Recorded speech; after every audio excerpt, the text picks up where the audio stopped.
습니다. 너무나도 감사합니다. 우리 온 교회가 수련회를 다녀와서 참 행복한 일들이 너무나도 많았고요. 많은 분들이 또 함께 동참해 주시고 함께 또 지원해 주셔서 참 큰 기쁨으로 모든 것들 아름답게 잘 마치고 돌아올 수 있었음에 하나님께 감사드리고 여러분 모두에게 감사의 말씀을 드리고 싶습니다. 날마다 우리 교회가 은혜 가운데 부흥하고 또 성장하는 데에는 우리 성도님들의 아름다운 협력, 또 여러분들의 아름다운 헌신이 있음을 늘 제가 기억하고 있고 주님께서 여러분에게 복 주실 줄 믿습니다. 아멘. 영화 중에는 로드무비라고 하는 영화 장르가 있습니다. 더스틴 호프만이 주연했던 레인맨이라던가 또 지나 데이비스 같은 여성이 주연했던 델마와 루이스 같은 영화가 바로 대표적인 로드무비라고 할 수 있습니다. 대부분 주인공들이 이 어떠한 도착지를 향해 여행하면서 만나게 되는 사건들, 사람들과 관련된 내용들을 보여주는 영화라고 할 수 있겠죠. 누가복음을 영화로 만든다면 어떨까요? 누가복음을 영화로 만든다면 누가복음은 아마도 로드 무비 장르가 될 확률이 매우 높습니다. 왜냐하면 예수님께서 행하시고 가르치시는 많은 것들이 예루살렘으로 가는 여정 속에서 이루어지기 때문입니다. 누가복음에서는 이 여정을 매우 중요하게 생각하고 있습니다. 그래서 오늘 본문 51절은 이렇게 말하고 있습니다. 같이 한번 읽어볼까요? 누가복음 9장 51절입니다. 같이 읽어보겠습니다. 시작. 예수께서 승천하실 기약이 차감해 예루살렘을 향하여 올라가기로 굳게 결심하시고. 아멘. 예수님께서 승천하실 기약이 차감해 이제 예루살렘으로 올라가실 것을 굳게 결심하셨다고 말해주고 있습니다. 예루살렘을 향한 여정의 핵심은 예수님께서 예루살렘에서 십자가를 지시기 때문에 그렇습니다. 십자가를 지시러 예루살렘에 올라가는 그 여정이 핵심이 되는 것이죠. 갈릴리에서 딱 한 번 예루살렘에 올라가신 그곳에서 십자가를 지시고 죽으시고 3일 만에 부활하시고 승천하시는 내용이 바로 누가복음의 우리로 치자면 척추를 구성하고 있다고 해도 과언이 아닙니다. 그러니까 누가복음 이 9장 50절까지 51절 직전까지가 누가복음 전체의 서론이라면 이제 진짜 본론, 다시 말해 예수님께서 십자가를 지시기 위해서 예루살렘으로 올라가시는 길의 여정이 시작되었음을 오늘 본문의 말씀은 잘 보여주고 있습니다. 특별히 우리가 예루살렘이라고 하는 장소에 대해서 생각해 볼 때 예수님께서 아까 말씀드린 대로 십자가를 지셔야 하는 장소이고 또 뿐만 아니라 9장 31절에 그 십자가를 지신다는 내용이 무엇이냐 하면은 별세하실 것을 말씀하실 때라고 되어 있거든요. 그 별세는 구원의 대출애굽 사건을 의미하는 것입니다. 별세가 나중에 여러분 보시면 알겠지만 엑소더스, 출애굽기가 영어로 엑소더스라고 하거든요. 그래서 이 모세와 엘리야가 예수님과 함께 나눈 대화가 예수님께서 예루살렘에서 별세하실 그 내용을 다루고 있기 때문에 예수님의 대출애굽의 역사를 상징적으로 보여주고 있는 장소라 할 수 있습니다. 이제 예수님은 바로 이 사역을 위해 굳은 결심을 가지고 결전의 장소인 예루살렘으로 올라가시는 것입니다.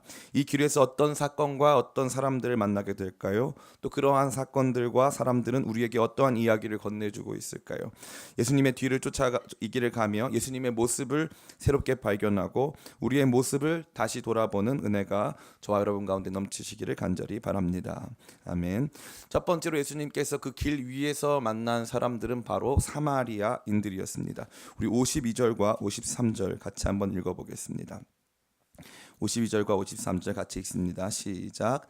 사자들을 앞서 보내심에 그들이 가서 예수를 위하여 준비하려고 사마리아인의 한 마을에 들어갔더니 예수께서 예루살렘을 향하여 가시기 때문에 그들이 받아들이지 아니하는지라. 아멘. 예수님은 이제 본격적으로 예루살렘으로 여정을 시작하시는 가운데 첫 번째로 사마리아인들의 마을로 들어가셨습니다. 이것은 굉장히 예외적인 것입니다. 당시의 유대인들과 사마리아인들은 깊은 감정의 고를 가지고 있었습니다. 서로가 만났을 때 대화도 하지 않았고 또 가급적이면 여행할 때는 그 길을 피해서 지나다녀야 했습니다. 사실 굉장히 불편했습니다. 우리로 치자면은 사마리아 위치가 대략적으로 충청도쯤 되는데요. 어느 지방으로 가든지 충청도를 지나지 않고서는 갈 수 없지 않습니까? 그런데 그럼에도 불구하고 어떻게 해서든지 그 사마리아 지방으로 가는 것을 피하기 위해서 강원도로 돌아가고 하는 배를 타고 돌아가고 하는 것과 같이 불편한 일들을 감행할 정도로 감정적인 골이 깊었다는 것을 말해주는 것입니다. 그러나 처음 재밌는 것은 이 사람들이 처음에 예수님이 오신다는 것 자체에 대해서는 큰 불만을 갖지 않았습니다. 당시 예수님의 사역은 굉장히 유명했고 예수님께서 이 마을을 통과하실 때 혼자 가신 것이 아니라 많은 무리들과 함께 통과하시면서 병도 고치시고 또 말씀도 가르쳐 주시고 하나님 나라 복음도 전해 주셨기 때문에 그 여정의 자체에 대해서는 큰 반감을 가지고 있지는 않았습니다. 그러나 놀라운 것은 예수님이 예루살렘에 가신다는 것이 그들을 심각하게 불편하게 만들었습니다. 왜 그렇습니까? 당시에 이 유대인들과 사마리아인들 사이에 경쟁적으로 부각되고 있었던 문제의 핵심은 무엇이냐 하면 이 사마리아 사람들은 예배의 장소가 그리심산에 있다고 믿었고 유대인들은 예배 장소가 예루살렘이라고 믿었기 때문에 예루살렘을 향하여 가는 발걸음에 대해서는 그들은 가급적 호의적인 모습을 보이지 않았다는 것입니다.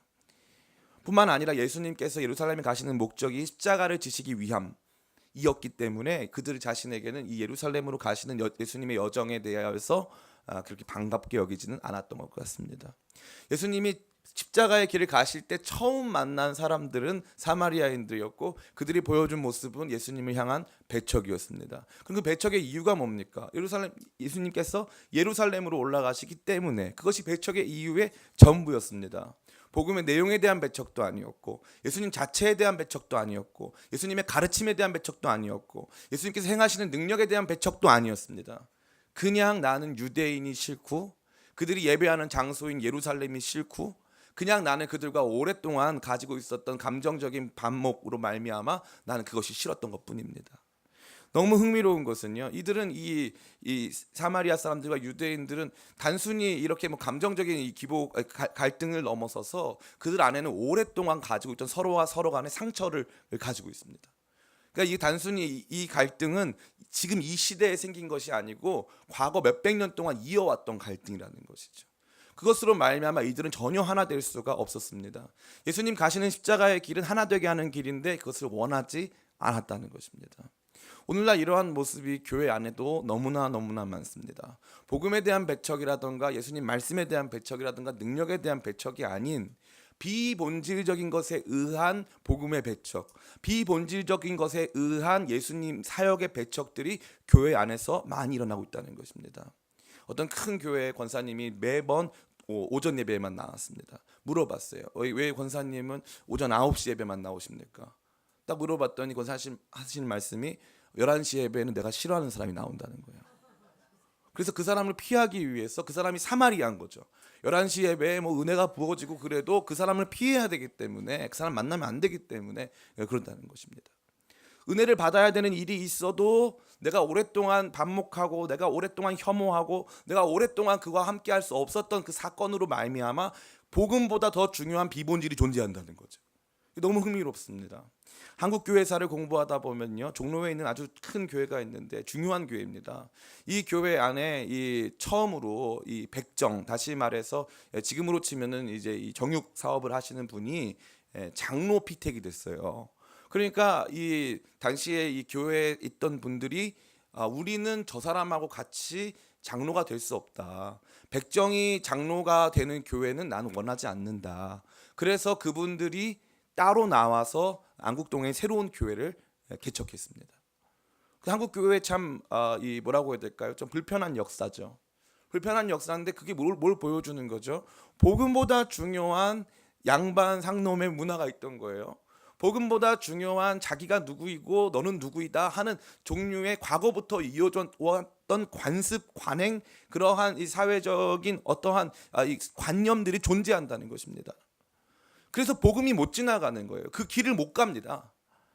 대한민국은 요즘 어떤 상황 속에 놓여져 있습니까? 깊은 갈등과 반목이요. 이건 남녀노소 할 것 없이 지역적인 갈등뿐만 아니라 어떤 이 정치적인 성향에 대한 갈등이 이렇게 증폭되고 있는 사회를 만날 것이라는 것은 예상할 수가 없었습니다. 뭐 정치적 갈등이야 존재할 수 있었고 지역 갈등도 오랫동안 있던 것이기 때문에 쉽지 않을 수 있지만 그러한 것들이 교회 안에도 등장하지 않는다는 거죠. 등장하고 있다는 거죠. 너무나도 안타까운 것이 아닐 수 없습니다. 얼마 전에 이찬수 목사님이 그런 설교했다고 하시더라고요. 어떤 분이 이제 이찬수 목사님 경상도 사투리 쓰니까 그런 색깔이 거의 없으신데 이제 이 미국에 집회를 갔는데 가더니 이제 그 이찬수 목사님이 왠지 경상도 분인 것 같았나 봐요. 그래가지고 목사님 저는 라도 시계는 안 찹니다. 그런다는 거예요. 라도 시계, 스위스 명품 시계 중에 라도 시계라는 게 있는데 저는 라도 시계는 안 찬다는 거예요. 그때 목사님이 너무너무 화가 났다고 하시더라고요. 너무너무. 내가 누군지도 모르고 나한테 와가지고 라도치기 안 찬다는 농담을 던졌을 때 너무너무너무 화가 났다는 거죠. 교회 안에는 그러한 모습이 없어야 되는데 교회 안에도 여전히 우리가 가지고 있었던 비본질적인 것들이 복음을 배척하고 있다는 거죠. 복음이 그 안에 들어가는 걸 배척하고 있다는 거예요. 교단 안에도 영남파가 있으면 호남파가 있어가지고요. 영남파가 총회장 한번 하면 그 다음에 호남파가 한 번씩 해야 돼요. 규정으로. 하도 싸우니까. 복음이 못 들어가요. 복음이. 정치적인 이야기를 잠시 여러분에게 드려서 좀 송구하지만 제가 꼭 이 말씀을 드려야 되겠다는 생각이 들더라고요. 우리 안에 어떤 사람들이 있냐면은 정치적 이슈를 교회 안까지 가지고 들어오시는 분들이 계세요. 그래서 그 정치적인 이슈에 복음을 붙여요. 복음을. 저는 그게 제일 답답하더라고요. 정치적인 이슈에 복음을 갖다 붙여요. 그래서 하나님도 이걸 좋아했다는 거예요. 하나님도. 제가 감히 말씀드리는데 하나님의 나라는 민주정치입니까? 왕정입니까? 킹덤이에요. 왕정이에요. 하나님은 민주정치를 좋아하실까요? 별로 안 좋아하실까요? 별로 안 좋아하세요. 백성이 주인인 정치가 아니에요. 민주적인 절차나 방식은 하나님의 사랑과 관용 안에서 이루어집니다. 그러나 그 중심에는 하나님의 킹덤, 하나님의 말씀이 다스리시는, 정말 기독교 신앙은 그 자체로 하나의 왕국으로 보여주는데요. 하나님 율법의 말씀이 쫙 명시되어 있어요. 그러니까 그 법, 하나님의 법이 통치하고 하나님이 왕으로 다스리시고 통치하시는 나라가 있다는 거거든요. 그러니까 우리의 정치, 우리의 시민권은 바로 하나님 나라에 있는 것인데 자꾸 이 땅의 정치, 이 땅의 여러 가지 정치적인 상황과 그러한 이슈들을 교회 안으로 끌고 와서 이건 복음이고 저건 복음이 아니다. 때로는요, 어떤 정책은 더 복음적인 정책이 있을 수 있습니다. 그러나 특정 계파가 더 복음적인 것을 완전히 다 소유하고 있다? 그렇지 않다는 것입니다. 일반적으로 알려진 대로 우파는 생산과 관련된 정책들을, 좌파는 이 분배와 관련된 정책들을 보여주고 있습니다. 그럼 하나님의 관심은 어디 있을까요? 생산에 대해서만 있을까요? 아니면 분배에 대해서도 있을까요? 분배에 대해서 생각 외로 굉장히 많으십니다. 생산도 다름없죠. 굉장히 많습니다. 하나님 축복하시고 엄청난 생산성을 보여주실 뿐만 아니라요, 막 토지도 주시고 막 하십니다. 그러나 하나님이 양측 모두에 우리 하나님이 가장 완벽한 정치적인 군주라 할 수 있습니다. 그것을 보여주고 있는데 우리는 날마다 어떻게 하는 거죠? 날마다 이 정당, 계파, 지역, 혈연, 학연, 이게 복음보다 중요해가지고요. 예수님이 십자가의 길을 지나가시는데 어디 가신다고요? 예루살렘. 거기 저희 통과 못하십니다. 제가 가사 예수님이 말씀하시는 거예요. 내가 가다가 병도 고쳐주고 복음도 전하고 말씀도 가르쳐줄 텐데 안 돼요. 싫어요. 저희는 통과 못하세요. 예루살렘 가실 거면 싫어요. 이런 모습이 오늘날 교회 안에 너무나 많다는 거예요. 과거에 교회는 없었을까요? 있었죠. 왜 없습니까? 헬라파, 히브리파가 존재하지 않았습니까? 이방인들이 들어오지 않았습니까? 이거보다 더 심각한 문제를 가지고 있었던 다양한 계파들이 고린도 교회에는 존재하지 않았습니까? 바울파, 게바파, 아볼로파, 그리스도파, 4개의 파가 존재하지 않았습니까? 그들로 말미암아 무슨 일이 발생했습니까? 복음이 못 지나가요. 복음이. 그놈의 이 정치가 얼마나 중요한 건지, 그놈의 지역이 얼마나 중요한 것인지 복음이 못 지나가는 길이 있다는 것입니다. 예수님이 첫 번째 만난 배척의 길이 바로 그 길이에요. 복음을 못 지나가게 만드는 비본질의 길, 복음을 못 지나가게 만드는 과거의 상처, 역사가 만들어온 여러 가지 지형도에 따른 그러한 우리의 선입관들이 복음을 못 지나가게 만든다는 거예요. 복음을. 저 사람은 안 돼. 저 사람은 안 돼. 저 사람은 이래서 안 돼. 저 사람은 저래서 안 돼. 저 사람 얼굴 까매서 안 돼. 너무 안타까워요. 너무 안타깝습니다. 하나님의 나라에는 그러면 이제 동양인들만 있고 특정 지역 분들만 계실까요? 하나님 나라 가면 사투리 씁니까? 그쪽 사람들만 사투리 씁니까? 그렇지 않습니다. 이러한 면이 우리 교회가 극복하고 나가야 될 면이 좀 있습니다. 저는 이 모습이 너무 아름다운 게요, 예수님이 예루살렘에 올라가시면서 첫 번째 일부러 사마리아를 가시는 거예요. 일부러. 이 당시에 유대인들은 일부러 가지 않으면 절대 사마리아를 가지 않습니다. 예수님이 첫 번째 돌파하고 지나가기를 원하셨던 것, 예수님이 첫 번째 정면 돌파를 시도하셨던 곳은 다른 지역이 아니라 바로 그 갈등과 반목의 중심에 놓여져 있던 그 사마리아를 먼저 통과하시는 거예요. 그게 예수님이 가시는 첫 번째 관문이에요. 첫 번째 관문.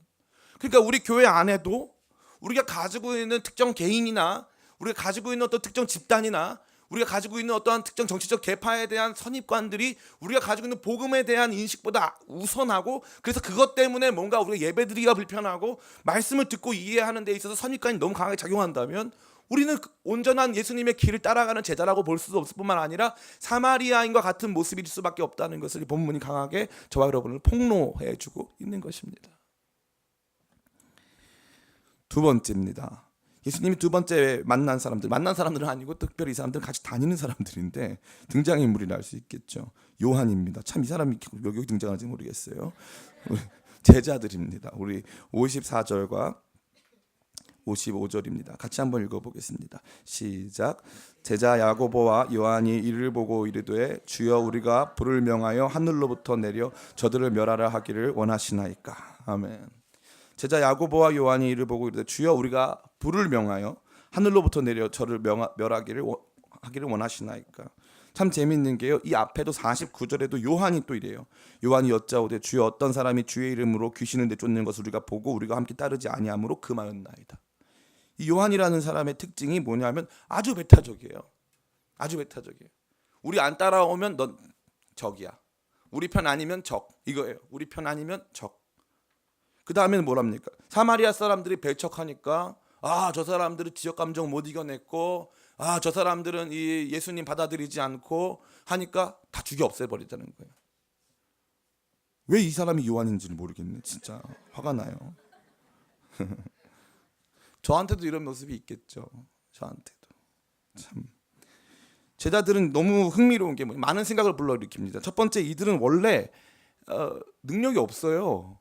원래 이 사람들 능력이 없어요. 최근에 지난주 설교 말씀 기억하실지 모르겠지만 이 사람들은 이 첫 번째 귀신을 못 쫓아냈습니다. 다른 사람들이 귀신을 쫓아냈는데 그 사람들은 자기들 따라오지 않는다고 예수님 따라오지 못하게 만들었죠. 이 사람들은 귀신도 못 내쫓는데 갑자기 자기들이 어떤 생각하고 영적 우월감을 갖고 있는 거예요. 영적 우월감. 그래서 불을 명해서 하늘에서부터 내려와서 살라버리자. 자기가 엘리야라던가 엘리사 이런 수준을 생각하는 거예요. 자기들은 아무것도 아니면서, 아무것도 할 줄 모르면서, 능력 전혀 없는데 영적 우월감에 가득 차가지고 예수님 따라간다 그래가지고 예수님만 있으면 뭐든지 할 수 있는 것처럼 기고만장한 태도를 가지고 자기들 안에 있는 분노를 폭력적으로 표출시키고 자기들만 옳다라고 하는 이 강한 독선에 사로잡혀 있는 이들의 모습이 나타나고 있지 않습니까? 예수님 십자가의 길을 가는데 앞에는요 이 비본질 때문에 복음을 맞는 사람들과 옆에는 그냥 이 기득권과 교만과 영적 우월감에 사로잡혀가지고 막 폭력적으로 막 사람들을 향해서 막 이 분노를 막 폭발시키는 이러한 종류의 사람들이 있다는 것입니다. 너무나도 많다는 것이죠. 예수님이 가시는 길은 심판의 길이 아닌데요. 예수님이 가시는 길은 포용의 길인데요. 예수님이 가시는 길은 품어주는 길이고요. 예수님이 가시는 길은 용서의 길인데 예수님은 그 길을 가시겠다는데 조금만 이 박해가 다가오고 조금만 나를 힘들게 하면 하늘에서 불을 내려가지고 제가 그런 생각을 해봤어요. 제가 만약에 저한테 하나님께서 하늘에서 불을 내릴 수 있는 은사를 줬으면 몇 번 정도 사용했을까? 곰곰이 생각해보니까 10번은 사용했을 것 같아요. 10번은 10번 정도는 아마 기쁨으로 사용하지 않았을까? 누구 저한테 좀 반대하는 사람이 있으면 하늘에서 불을 내리고 싶죠. 왜 안 내리고 싶어요? 제가 굉장히 존경하는 교수님이 계셨는데 교수님이 강의 시간에 이제 학생들 치료하니까 맨날 그런 교회 얘기들을 많이 해주세요. 어떤 교회가 있는데 그 교회는 목사님 말씀을 너무 잘 듣는다는 거예요. 한 안수 집사님이 이제 저희 총신대학교에 이제 공부를 하러 오셨어요. 그래가지고 그 교회 이제 목사님 처음에 그 교회 잘 있냐 그랬더니 교회가 목사님 너무 독선적이시고 목사님 너무 막 이렇게 막 철권 통치를 하셔가지고 우리가 너무 힘들다. 그래서 했는데 그 다음 해에 다시 만나가지고 그 집사님한테 교회가 어떠냐고 물어봤더니 교회가 너무 감사하고 우리 목사님 너무 사랑이 많으시고 막 이러더라는 거예요. 그래서 1년 동안 무슨 일이 있었냐 그랬더니 담임 목사님한테 반대되는 말을 하거나 담임 목사님을 실제적으로 이렇게 힘들게 한 성도님들이 많이 하늘나라를 가셨대요. 실제로. 그래가지고 이 집사님이 담임 목사님에 대해서는 너무 이렇게 180도 달라진 모습을 보여주면서 우리 목사님 정말 주의 종이시고 막 이런다는 거죠. 저는 가끔 그 생각이 들어요. 하늘로부터 불을 내릴 수만 있다면 우리 교회가 더 행복하지 않을까. 재밌는 거는 뭡니까? 이 사람들은요 지금 이런 능력이 없어요. 이 사람들 뭐 불을 명하여 뭐 하늘에서 뭐 내리고 막 대적하고 막 이런 능력 없어요. 싸우면 집니다. 사마리아 동네에서 들어가가지고 홈그라운드에 2점이 있잖아요. 그래서 들어가면 반드시 져요. 벌써 숫자가 얼마나 차이가 많이 납니까?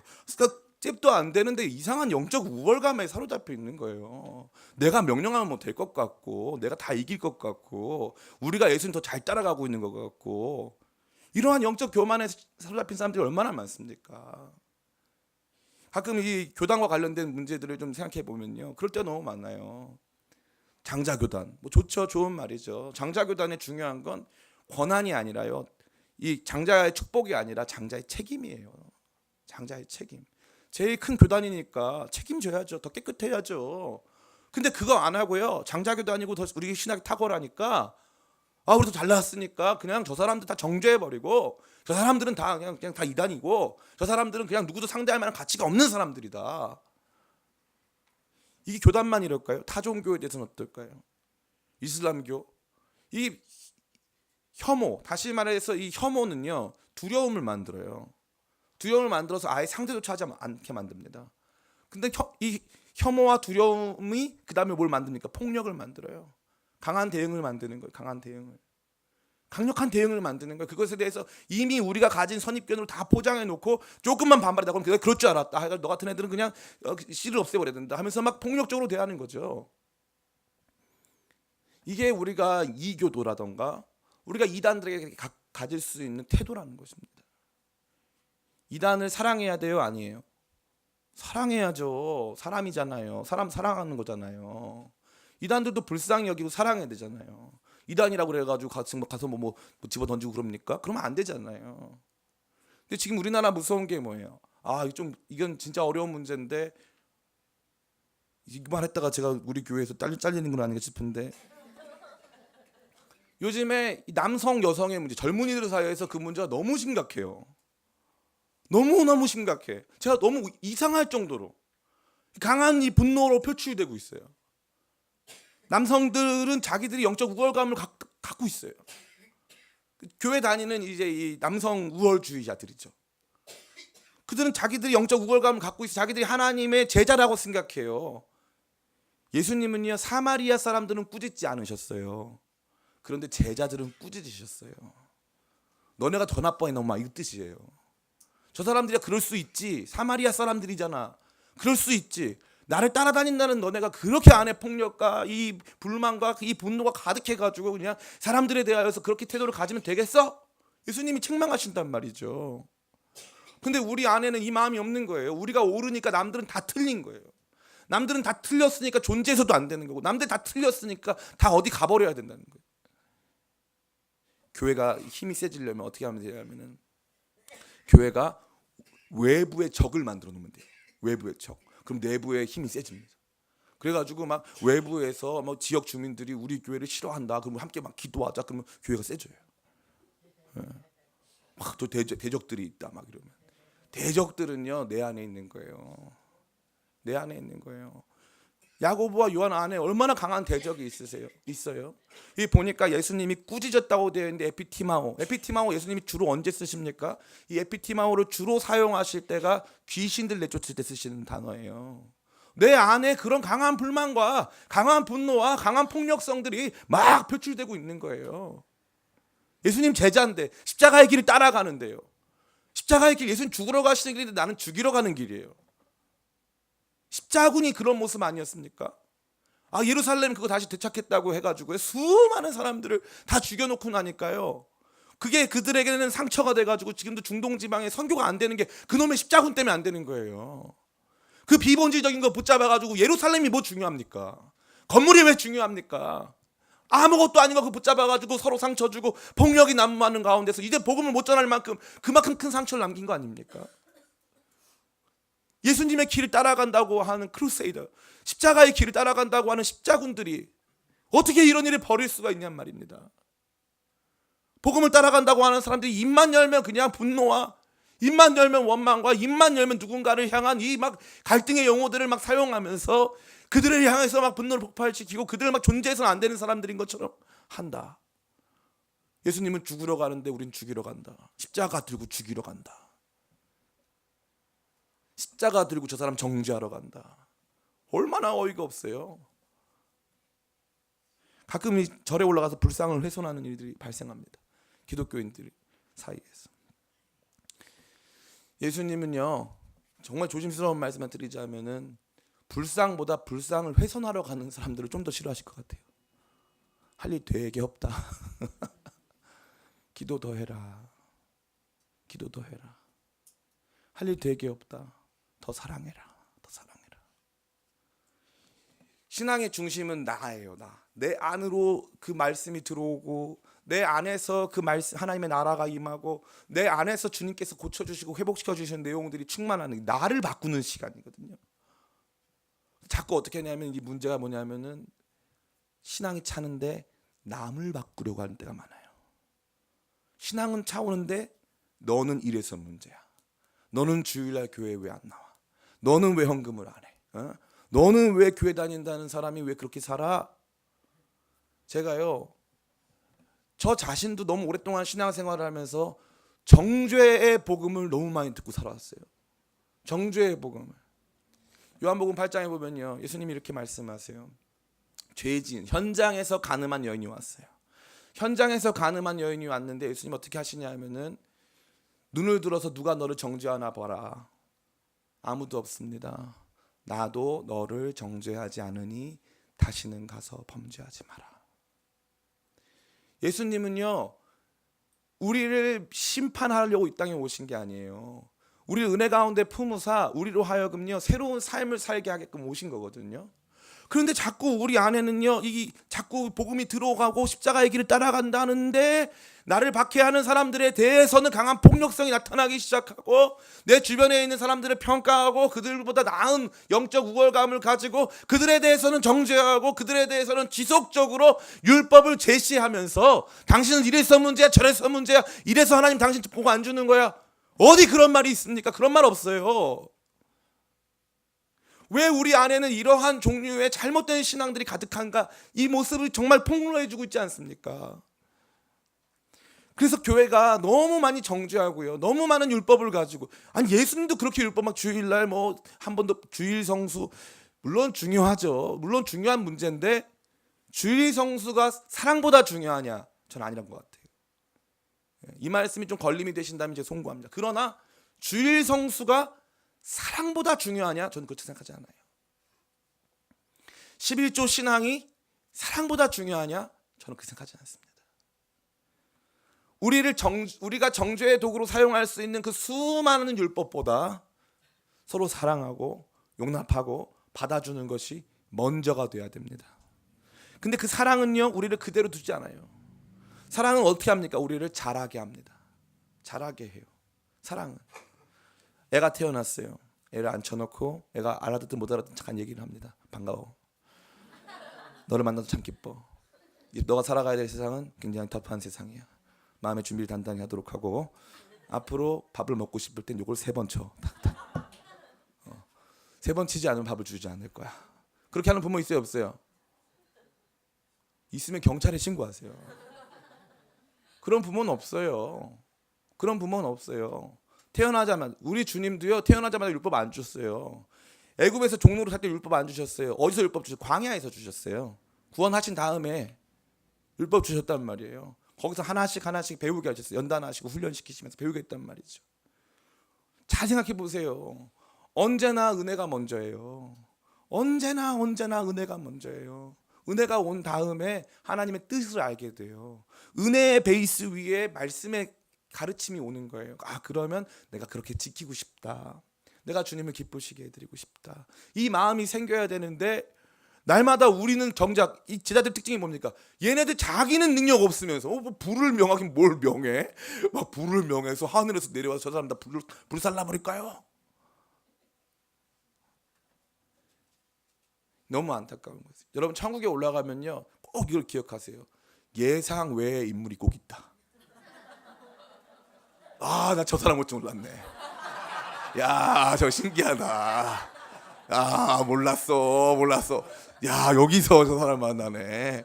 야, 특이해. 하나님 정말 놀라우셔. 와, 진짜 너무 놀라. 이런 일이 꼭 발생하는 거예요.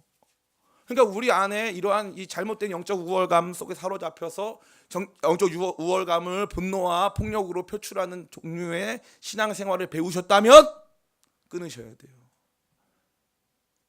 끊으셔야 돼요. 잘못된 거예요. 잘못된 거.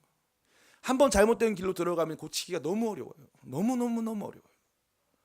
근데 이 말씀이 저와 여러분을 보여주고 있듯이 예수님의 수제자 아닙니까? 요한은 예수님의 사랑받는 제자예요. 제가 요한가로에서 잘 알잖아요. 그잖아요.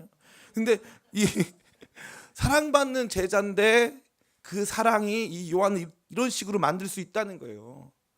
영적인 우월감에 사로잡혀서 막 폭력적으로 막 나만 옳고 너네 다 틀렸고 틀린 애들은 존재해서도 안 되고 니네 진짜 나쁜 애들이고 나는 다 좋고 나는 능력도 없지만 하늘에서 불도 내릴 수 있다고 생각하는 이러한 착각에서 벗어나기 간절히 바랍니다. 마지막으로 우리는 예수님의 길을 발견하게 됩니다. 사마리아인들의 배척과 예수님을 따라가는 제자들의 영적 우월감 앞에서 그 그림 속에서 예수님의 길은 너무 순결하고 아름다운 길이에요. 예수님의 길은 사마리아를 돌파하는 길입니다. 갈등과 반목 속에 있고 예수님 자기 자신은 유대인이지만 사마리아인 안으로 들어가는 길이에요. 그 사마리아인의 길로 들어갈 때 예수님은 사마리아인들을 책망하지 않습니다. 그들이 예수님에게 보여주었던 배척과 반목, 예수님이 가는 그 길을 향해서 보여줬던 그들의 방해, 예수님은 거기에 굴하지 않으세요. 예수님은 계속 그 길로 가십니다. 그러한 가운데 예수님은 도리어 영적 우월감에 사로잡혀 있던 제자들은 꾸짖습니다. 그렇게 하면 안 돼. 그거는 내가 원하는 길이 아니야. 그건 십자가의 길이 아니야. 강하게 꾸짖으세요. 그리고 예수님은요 계속 그 길을 포기하지 않고 가시는 것입니다. 그래서 뭐라고 말씀하십니까? 56절 말씀 같이 한번 읽어볼까요? 같이 읽어보겠습니다. 시작. 함께 다른 마을로 가시니라. 아멘. 제가 봤을 때 다른 마을은 멀리 있는 다른 마을, 다시 말해서 사마리아는 일종의 우리로 치자면 하나의 일개 도라고 할 수 있거든요. 그 도 중에 그 도를 벗어나서 다른 마을로 왔다는 뜻이 아니라 사마리아인의 한 마을에서 배척을 받자 다른 사마리아인의 마을을 통과하여서 예수님 지나가신다는 뜻이에요. 예수님 포기하지 않으세요. 끝까지 그 길을 가시는 과정 속에서 예수님이 가야 할 길이 있으시다면 그것이 비록 갈등과 배척이 있는 길이라 할지라도 그 길이 화해의 길이고 그 길이 용서의 길이고 그 길이 예수님께서 보여주시는 사랑을 보여줄 수 있는 그 길이라면 예수님께서는 포기하지 않고 그 길을 걸어가신다는 거죠. 갈등과 배척, 상처로 점철되었던 여러 가지 혐오로 가득했던 그 땅을 꼭 가셔야만 했고요. 그 땅을 지나가시는 가운데 만났던 어려움들 예수님 기억하지 않으시고 도리어 그 땅 안에서 포기하지 않고 그 땅을 지나 예루살렘으로 가시는 모습을 저와 여러분 앞에 보여주고 있는 것입니다. 저는 이 말씀을 준비하면서 첫 번째는 저 자신의 신앙에 대해 생각을 많이 해봤어요. 저 자신 안에는 사마리아인도 있고 저 자신 안에는 야고보와 요한과도 같은 모습도 있음을 제가 이 말씀을 통해서 많이 발견하게 되었습니다. 제가 목사고 뭐 이렇게 저거 하지만 여러분 앞에서 사실 저의 속마음을 다 까놓는다면 참 부끄러워서 말로 할 수 없을 만큼 좀 부족한 사람이라고 저는 생각합니다. 그러한 가운데 주님께서 주시는 이 말씀은 저로 하여금 다시 제 입을 다물고 예수님 가셔야 하는 혐오와 반목을 넘어서는 길, 예수님 가셔야 하는 포기하지 않는 그 길을 쫓아갈 것을 말씀해 주셨습니다. 그러기에 저는 우리 기쁨의 교회 안에서 담임 목사로서 정말 제가 품고 바라봐야 될 것은 우리 교회 성도들 그 누구도 차별하지 말자. 그들이 가지고 있는 여러 가지 삶의 배경들, 그들이 가지고 있는 삶의 모습들로 말미암아 그들을 정죄하지 말자. 그들에 대한 잘못된 선입관들을 갖지 말자라고 하는 제 마음 안에 거룩한 결단이 주님께서 이번에 꼭 주셨어요. 또 한 가지는 저를 싫어하는 사람들이 할지라도 분노와 폭력으로 그 모습들을 나타내지 말자 하는 모습이 제 안에 있었어요. 목사님들이 얼마나 상처를 많이 받냐면, 여러분 저도 상처 많이 받아요. 그런 것 같죠? 상처 많이 받아요. 네, 상처 많이 받아요. 제가 이번에 우리 오후 예배 때 우리 노윤경 목사님이 저를 이렇게 농담을 하시면서 많은 생각을 했어요. 그래서 저도 누구 농담하지 말아야겠다. 아, 이게 아픈 거구나. 특별히 조합형 전도사님께 많이 미안했어요. 아, 너무 놀려댔구나 내가. 이게 아플 수 있겠구나. 농담인데요. 진짜 우리 안에 이 상처를 다들 많이 받잖아요. 그죠? 교회 안에서 상처 많이 받잖아요. 제가 느낀 게 뭐냐, 이요한 목사 한평생 목회 잘했다는 평가는 뭐냐면 상처받은 성도는 적어야겠다, 그 생각이 들었어요. 제가 한 번은 서울 시내에 있는 아주 큰 교회 이 목사님을 이제 이 명절 전에 찾아뵙고 인사드릴 일이 있어서 이제 갔어요. 갔는데 그 교회는 뭐 70년도 넘은 교회고 아주 큰 교회입니다. 갔어요. 근데 목사님이 제가 들어가는데 장로님하고 통화를 하고 있었어요. 장로님하고 통화 끝나자마자 딱 끊으시면서 쌍욕을 하시더라고요. 제가 그때 슬펐어요. 얼마나 힘들었으면 그러실까. 진짜 얼마나 힘들었으면, 얼마나 괴롭혀댔으면은. 진짜 저분 입에 너무 그분 좋은 분이거든요. 저는 그분 진짜 개인적으로 너무 좋아해요. 정말 너무 훌륭한 인품의 분이에요. 정말 그분이 가진 능력보다 그분의 인품이 너무 탁월해요. 그런데 그분이 하시는 말씀이 첫 마디가 그냥 누가 들어도 야, 내가 잘못 들었나 싶을 정도의 강도 높은 욕을 하시더라고요. 그리고 하신 말씀이 이 목사 개척하기 잘했어. 다 그 말씀 하시더라고요. 왜요? 너무 아프니까. 너무 힘드니까. 우리가 남에 대해서 너무 쉽게 말할 때 많잖아요. 그죠? 남에 대해서 너무 쉽게 말해요. 목사님이 그러면 안 되지. 장로님 그러면 안 되지. 하나님 저한테 그 마음 주시더라고요. 쉽게 말하지 말자. 내 안에 있는 분노와 폭력을 나의 잘못된 영적 우월 안에서 막 표출해가지고 저 사람 신앙 문제고 저 교회 문제다. 사실 제가 그거 하면 회개할 게 많아요. 지나간 유튜브 동영상에 자르고 싶은 내용들이 많아요. 용인에 위치한 그 새 무슨 교회 에스모 목사님부터 해서 저 강남에 있는 뭐 이렇게 러브 교회 뭐 이거 그런 교회들 욕 많이 했어요. 영적 우월감에 사로잡혔어요. 제가 그런 놈이더라고요. 너무 제 마음 아팠어요. 두 번째, 제가 이 말씀을 생각하면서 우리 교회가 이 길을 갔으면 좋겠다 하는 생각이 들었어요. 우리 교회가 혐오로 가득 찬 세상에서, 비본질이 복음을 못 지나가게 만드는 이 세상 속에서 우리 교회는 예수님 가시는 그 길, 굳이 사마리아 그 혐오와 증오와 고통과 아픔과 상처의 그 길을 우리 교회는 가야 되지 않을까. 포기하지 말고 그 길을 넘어서는 길, 지역 감정을 이겨내고 정치적인 계파들을 이겨내고 우리 안에 가득한 이 혐오와 반목을 이겨내고 그 길을 가는 길. 막히면 그 막힌 길 안에서 우리를 막은 사람 정죄하지 않고 다른 길로 조금 돌아가는 한이 있더라도 그 길을 포기하지 않고 십자가의 길로 놓여진 그 반목과 갈등과 혐오를 넘어서는 길을 우리는 가야 되지 않겠는가.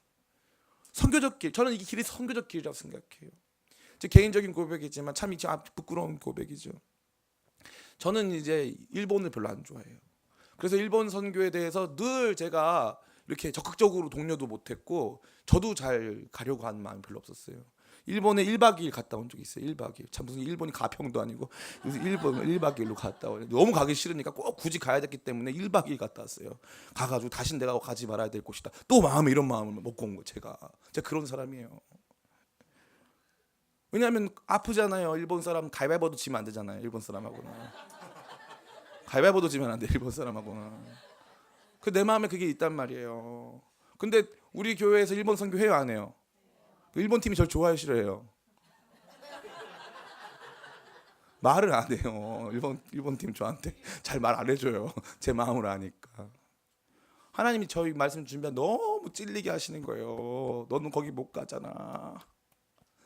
너는 거기 뭐 사랑 못 하잖아. 너무 마음이 아픈 거예요. 제가 사랑이 없더라고요. 영적 우월감에 사로잡혀가지고 그들을 향한 그런 어떤 다른 복음이 가야 된다 이런 생각이 없고 자꾸 거기에 대한 미움이 너무 가득 차니까 우리 교회가 못하는 모습이 그런 모습이 아닐까. 담임 목사가 이러니까 우리 교회가 그런 것 아닐까, 막 그런 생각이 들면서 하나님께서 저한테 그 땅을 사랑해야 되지 않겠냐고, 그 사랑받지 못할 만한 사람들이라도 사랑해야 하는 것이 복음의 길인데 예수님은 그 길 가는데 너는 뭐 할까냐, 너가 딱 그 요한이구나. 주님 정죄, 이름으로 정죄하시더라고요. 너무 아팠어요. 너무 아팠어요. 우리 기쁨의 교회는 그 길을 가기를 원합니다.